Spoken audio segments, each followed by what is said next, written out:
இன்றைய வசனம் தியானத்தின் தலைப்பு. கர்த்தாவே, என்னை நியாயம் விசாரியும், நான் என் உத்தமத்திலே நடக்கிறேன். சங்கீதம் 26:1.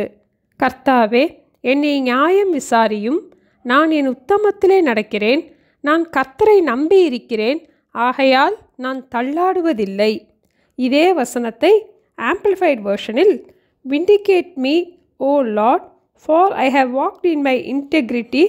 I have relied on and trusted confidently in the Lord without wavering, and I shall not slip என்று இருக்கிறது.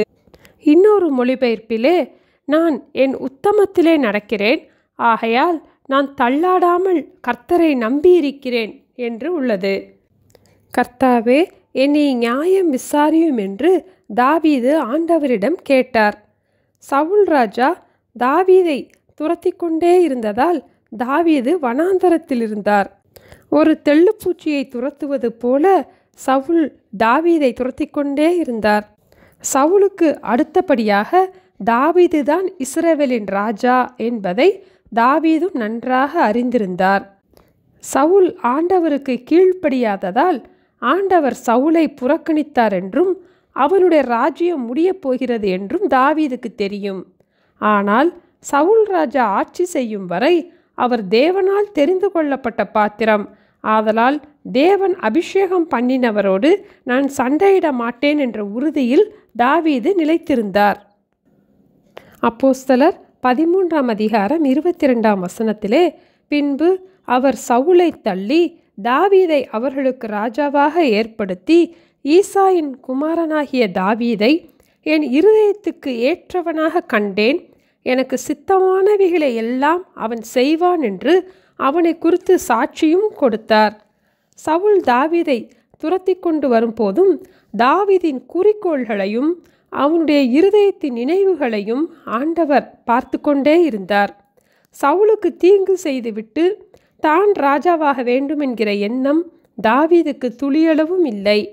என்னை நியாயம் விசாரியும், நான் என் உத்தமத்திலே ஒவ்வொரு நாளும் நடக்கிறேன் என்று தாவீது கூறினதின் அர்த்தத்தை ஒரு சிறு கதையின் மூலமாக நாம் புரிந்து கொள்ளலாம். இன்று எத்தனையோ பேர் தேர்வு எழுதும் போது கடைசி வரியில் இருக்கும் பதிலை மட்டும் சரியாக படித்து எழுதிவிடுகிறார்கள்.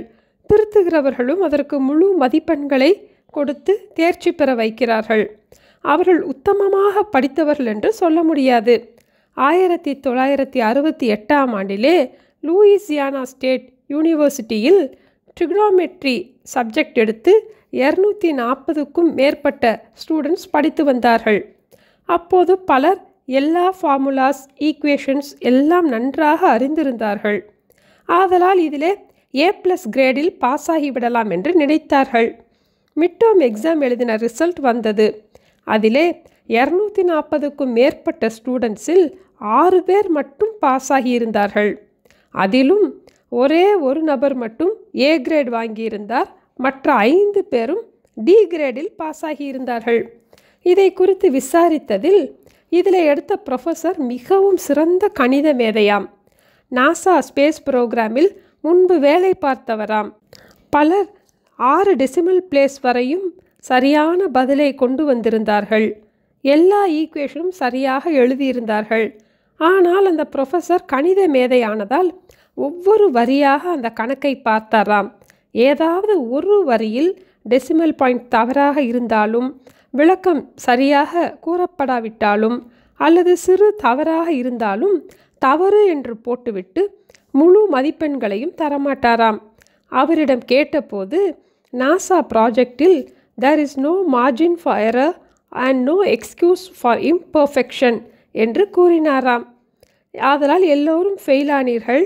நாசா ப்ராஜெக்டில் ஒரு சிறு தவறுக்கோ ஒரு சிறு குறைபாடுக்கோ இடமே கிடையாது. சிறு குறைபாடு இருந்தாலும் அதை விண்வெளிக்கு அனுப்ப முடியாது. முழுவதும் தோல்வித்தான். அதுபோல ஒவ்வொரு ஸ்டெப்பும் சரியாக இருக்க வேண்டும். ஆன்சருக்கு மட்டும் மதிப்பெண் கிடையாது என்றாராம். இதே போல ஆண்டவரும் நம்மிடத்தில் ஒரு சிறு தவறோ ஒரு சிறு குறையோ இருப்பதை அனுமதிக்க மாட்டார். ஆதலால் தான் தாவீது, ஆண்டவரே, என்னை நியாயம் விசாரியும், நான் என் உத்தமத்திலே நடக்கிறேன் என்றார். ஆண்டவர் நம்மை நடத்தும் பாதையிலே நம் உள்ளான நினைவுகளையும் நம் நோக்கங்களையும் ஆண்டவர் அறிந்திருக்கிறார். நம்முடைய தவறுகளுக்காக நாம் நியாயம் காட்டி தவறை மறைத்து கொள்வதை ஆண்டவரும் விரும்ப மாட்டார். ஆண்டவர் நம்மை நடத்துகிற பாதையிலே சீராக நாம் செல்ல வேண்டும் என்று ஆண்டவர் விரும்புகிறார். நம்முடைய எண்ணங்கள் தேவனுக்கு பிரியமாக இருக்க வேண்டும். அப்போதுதான் தள்ளாடாமல் ஆண்டவரை நாம் நம்பியிருப்போம். நம்மையும் தள்ளாட விடாமல் ஆண்டவர் காப்பாற்றுவார். நீதிமானை ஒருபோதும் தள்ளாட விட்டார். நம்முடைய நினைவுகளின் தோற்றத்தையும் கூட பார்க்கிற ஆண்டவருக்கு முன்பாக நாம் உத்தமமாய் நடப்போம். கர்த்தாவே, என்னை நியாயம் விசாரியும். நான் என் உத்தமத்திலே நடக்கிறேன். நான் கர்த்தரை நம்பி இருக்கிறேன். ஆகையால் நான் தள்ளாடுவதில்லை. ஜெபிப்போமா? எங்கள் அன்பின் ஆண்டவரே, எங்களுடைய வாழ்க்கையிலே இருக்கிற சிறு சிறு குறைகளாக இருந்தாலும் எங்களை ஒரு விசை மன்னித்து உங்கள் இரத்தத்தினால் எங்களை கழுவி எங்களை பரிசுத்தப்படுத்துங்கப்பா. நீங்கள் எதிர்பார்க்கிறபடி எங்களுடைய நினைவுகளின் தோற்றத்திலும் கூட நாங்கள் பரிசுத்தமாயிருக்க எங்களுக்கு கற்றுத்தாங்கப்பா. நீர் எங்களை நியாயம் விசாரிக்கும் போது எங்களிடத்துல உத்தம குணம்தான் இருக்கணும்ப்பா. தேவையில்லாத சுபாவங்களை எங்களை விட்டு நீக்கி போட்டு நீங்கள் எதிர்பார்க்கிறபடி ஜீவிக்க எங்களுக்கு கற்றுத்தர வேண்டுமாய் இயேசுவின் நாமத்தில் ஜெபிக்கிறோம் பிதாவே. ஆமேன். தேங்க்யூ.